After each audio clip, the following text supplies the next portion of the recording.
Hello and welcome back to the Second Chance Live channel here on YouTube. I'm happy to see that you decided to stop by to watch this video presentation. In today's video presentation, I'm going to be sharing an article that I wrote several days ago. To read the article, I'll put my glasses back on and bring up the article. I want to thank you for being here. You're an important part of my process, and I always enjoy our times together. Here's the article: How to Improve Self-Esteem and Self-Worth While Living with a Disability. Hello and welcome back to Second Chance to Live. I am happy to see that you decided to stop by to visit with me. As individuals living with disabilities, visible or invisible, we are faced with a struggle. The struggle can significantly impact our self-esteem and feelings of self-worth. The impact of such a struggle can lead us to believe that we deserve to be abused. The struggle can lead us to believe that we deserve to be ridiculed, ostracized, minimized, marginalized, dismissed, and discounted. The struggle can lead us to believe that societal stigmatization of who we are as individuals because we are living with different types of disabilities is justified. The struggle can lead us to believe that we do not deserve to have a voice.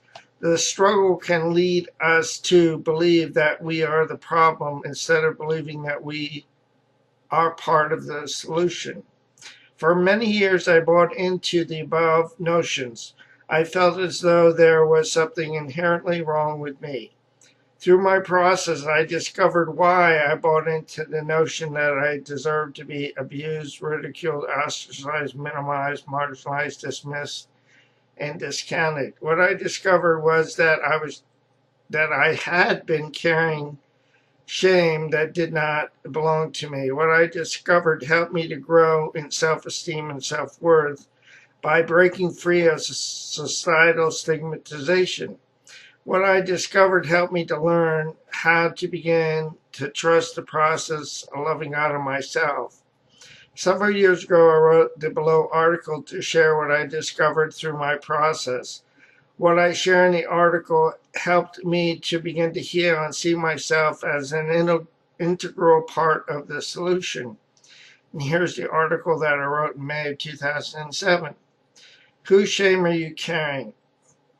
Hi, and welcome back to Second Chance to Live. I'm happy to see that you decided to stop by to visit with me. I want to share something with you that has helped me. My motivation is to provide insights to the parents that read my blog.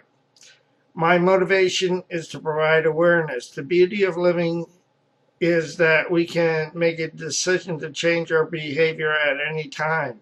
The process of behavior modification usually begins with awareness that is followed by acceptance and results in action. Awareness provides the opportunity to address whatever is not in our best interest or in the best interest of the people we love. Acceptance acts like a bomb to soften the walls of our resistance and bring us to a place of action. The action that we take provides the momentum that resolves our guilt and shame. When parents do not deal with their guilt and shame, they make their children carry it for them.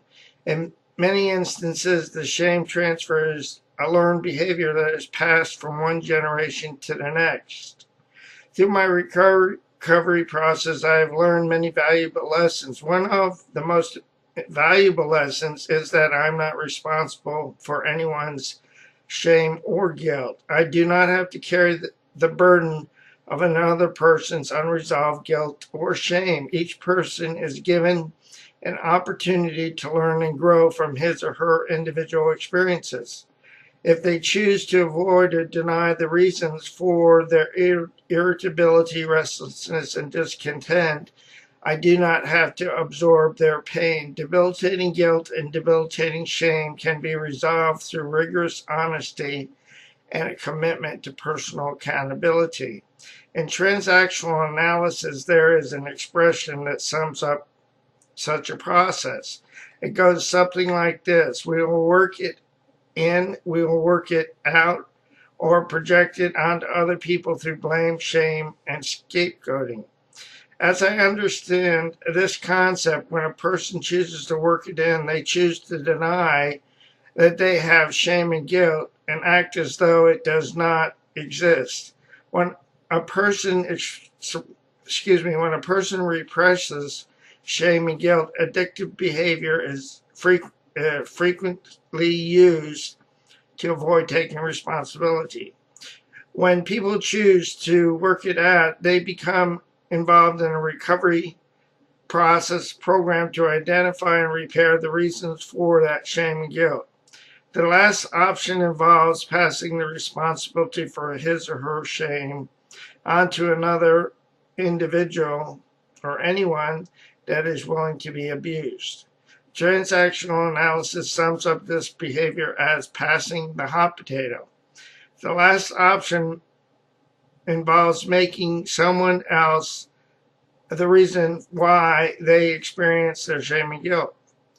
In my experience, my dad's inability or unwillingness to accept that I had a disability motivated his behavior. He blamed me for not being able to be more or do more. His criticism of my best efforts made me responsible for his disappointment.